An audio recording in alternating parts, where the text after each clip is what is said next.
You're watching Times XP, and in a heartbreaking and mysterious turn of events, 26-year-old Suchir Balaji, a former researcher at OpenAI, was found dead in his San Francisco apartment on November 26th. The San Francisco Medical Examiner's Office ruled his death as suicide, stating that there was no evidence of a foul play. However, his untimely passing has left many questions unanswered, specifically given the serious allegations that he made against the AI industry shortly before his death. Now, this is the story of a young genius with Indian roots, a bright career in artificial intelligence, and a bold whistleblower who dared to expose what he believed was unethical practices of AI companies like OpenAI. Let's understand who Suchir Balaji was, what he stood for, and the revelation that shook the world of AI. Born and raised in Cupertino, California, to Indian American parents, Suchir was a child prodigy. He excelled in programming competitions from a very early age, winning prestigious competitions like a Berkeley Programming Contest and ranking 31st at the ACM ICPC World Final in 2018. With all these achievements, he even placed 7th in Kagel's passenger screening algorithm challenge, backing a whopping $1 lakh prize. He was no ordinary programmer.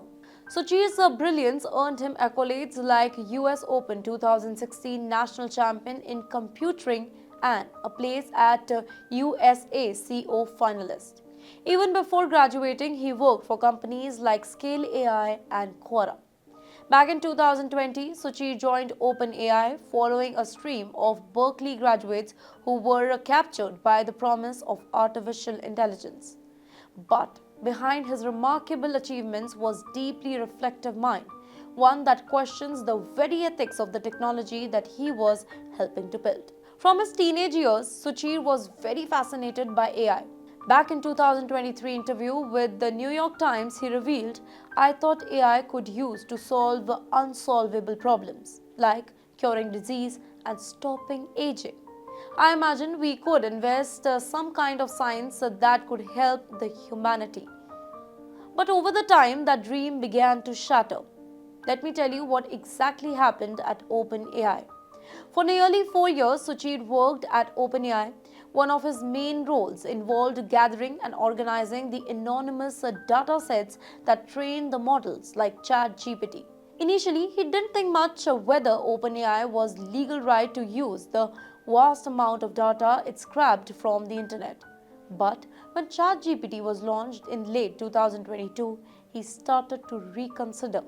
He began to see a darker side of AI development, one that relied heavily on copyrighted material without any proper authentication.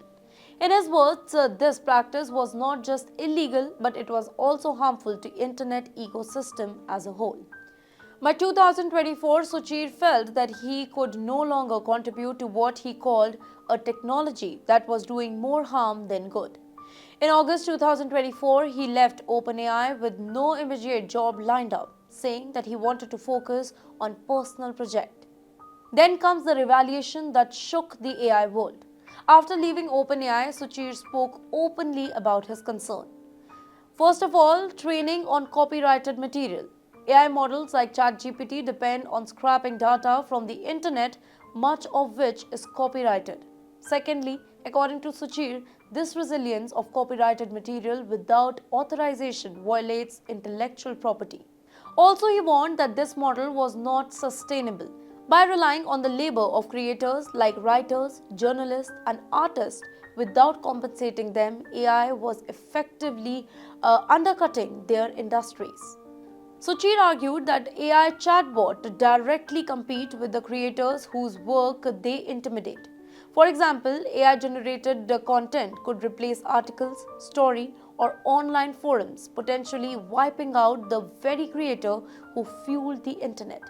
Then comes AI hallucinations. He highlighted the problem of false or misleading outputs known as hallucinations. These errors could damage trust in online information and make the internet a more unreliable space. On his personal website, Suchir wrote, "Generative models are designed to imitate online data. But if they replicate copyrighted material during the training, this act could be illegal unless protected by fair use. Unfortunately, fair use is not a blanket protection. It's decided on a case by case basis. Now, what makes this story even more unsettling is that a day before Suchir's death, he was named in the court filing.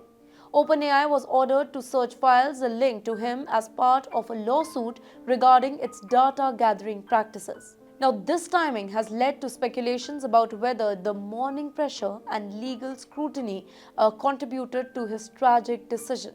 Let me tell you, Suchir was not alone in this concern. Several major organizations, including news publishers like New York Times and best-selling authors like John Bisham, have filed lawsuit against OpenAI. They claim that the company used their copyrighted content to train chatbots that now directly compete with them. Meanwhile, the Indian authors and creators are also worried about how AI tools may misuse their work. As many platforms adapt generative AI, the livelihood of millions writers, journalists, and artists are at risk. OpenAI, however, denies all these allegations, insisting its practices are legal under fair use principle. The company claims that it uses publicly available data to support innovation and US competitiveness. If we see it from a perspective from an Indian diaspora, then Suchir's story is both inspiring and heartbreaking. There was a brilliant young mind with roots in India trying to challenge one of the world's biggest AI giants.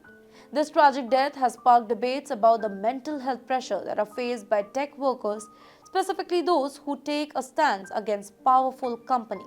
India, with a growing pool of AI talent, must also ask tough questions. How can developers balance innovation with ethics? With that, we can also ask what safeguards are needed to protect the rights of creators and workers in this rapidly changing AI landscape. Suchir's story is a tragic loss for the AI community, his family, and all those who knew him.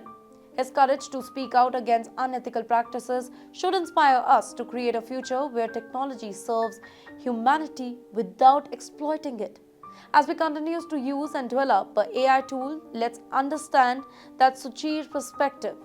As we continue to use and develop AI tools, let's remember Suchir Balaji, a young man who wanted to change the world but also dared to question it. For more such videos, do follow TimesXP.